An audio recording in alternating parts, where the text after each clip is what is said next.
Last month, the average new vehicle in America sat on a dealer lot for about 50 days before somebody finally drove it home. 50 days. That's the normal number. That's a healthy market. Now here's the one that stopped me cold. One SUV on this list had 349 days of supply sitting at dealerships, almost a full year of unsold inventory parked in the sun, while the rest of the market moved on without it. And before you assume these are all bad vehicles, they're not. A couple of them are actually pretty good. That's what makes this worth 11 minutes of your time. Slow sales don't always mean a bad SUV. Sometimes they mean a bad price. Sometimes they mean bad timing. And sometimes, this is the part your dealer won't bring up. They mean you're about to get a very large discount. I went through the July sales reports brand by brand. 5 SUVs stood out, and the one sitting at number 1 wears a badge you probably trust. That's what makes it sting. If you enjoy uncovering the stories hidden behind the sales numbers, hit the like button, because that's exactly what we're doing today.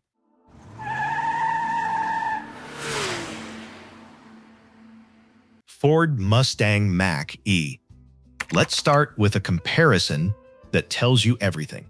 Ford puts the Mustang name on 2 very different things. There's the old gas coupe your neighbors had since the 70s, and there's the electric SUV. Through the first half of this year, the gas Mustang sold 28,725 units. The electric Mach-E sold 11,632. The gas car beat the electric one better than 2-to-1. That was never the plan. When the Mach-E showed up, Ford thought it was buying a seat at the front table. Good range, quick, a real Ford dealer network behind it. For a while, it worked. Then July happened. Ford's entire electric lineup dropped 40.3% compared to July of last year, and the Mach-E alone fell more than 50%. So what changed? Mostly one thing. That $7,500 federal tax credit expired at the end of September of 2025. Overnight, the Mach-E got $7,500 more expensive, and nothing about the vehicle changed. Buyers did the math and walked. Here's what that means if you're shopping. You have real leverage right now, and Ford dealers know it. But there's a catch worth knowing. Ford has said the Mach-E isn't moving to its next electric platform, so the model's future is fuzzy, and fuzzy futures are hard on resale value. But at least Ford saw this coming. The next SUV has no batteries, no tax credit drama, no excuse like that at all, and dealers still can't move it. Buick Envision. Picture a Buick lot in early July.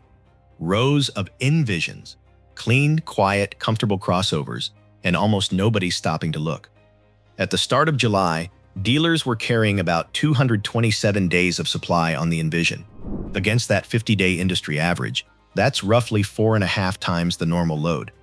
Around 2,648 sold in a month and a half. Quick note so you know where I'm getting this.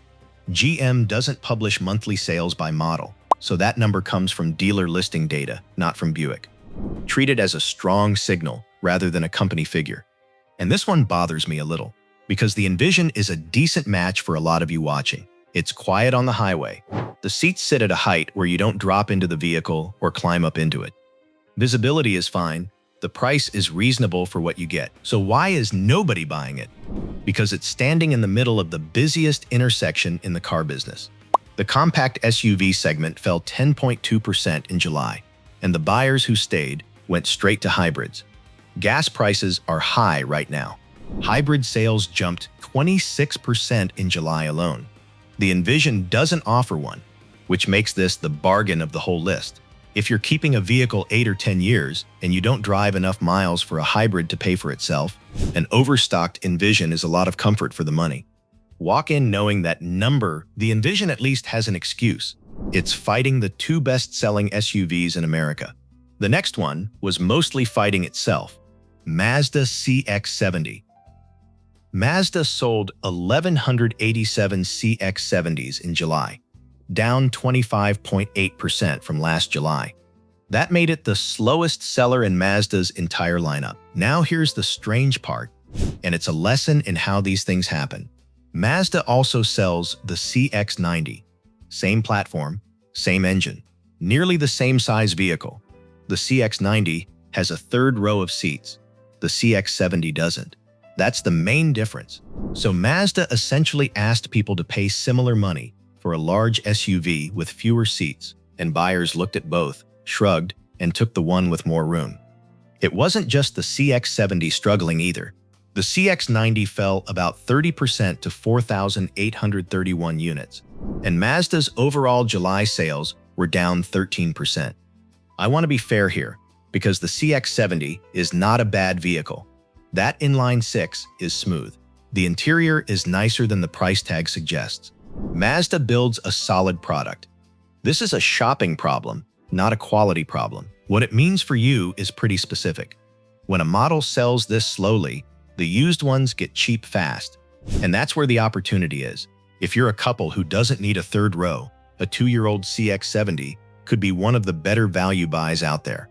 Just don't buy it new expecting to get your money back. Still, 1,187 sales means 1,187 people wanted one. The next SUV couldn't even manage 200. Volkswagen ID.4. 349 days of supply.